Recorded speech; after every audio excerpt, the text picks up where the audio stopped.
Throughout the course, you'll find exercises that are designed to reinforce the concepts discussed.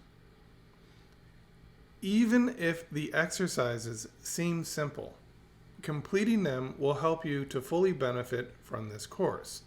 These exercises provide practical applications of the theoretical concepts explored in this text. These are exercises that I completed as a university professor teaching the most difficult levels of music theory and also teaching a composition seminar. I worked through these exercises myself and I found a benefit. And I have a very highly trained ear at this point. Not to brag or anything like that, but I have a lot of experience in music. I played in multiple ensembles. I've created a lot of content to train the ear. And I have still benefited from these exercises. So don't think that they're too simple or too easy. That's the point I'm trying to make.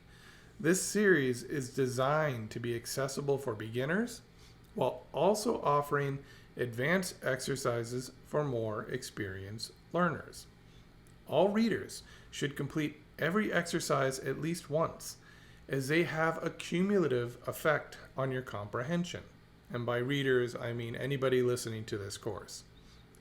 I aim to rebuild and reframe your understanding of how you listen to and hear music, which requires engaging with music in a different manner than you may be accustomed.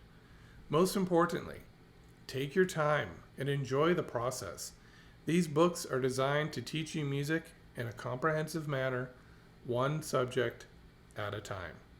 So this course is going to deal with the staff system, notes and pitch, but as we continue, it's going to continue to build. And by the end of this, you're going to have a very solid understanding of music.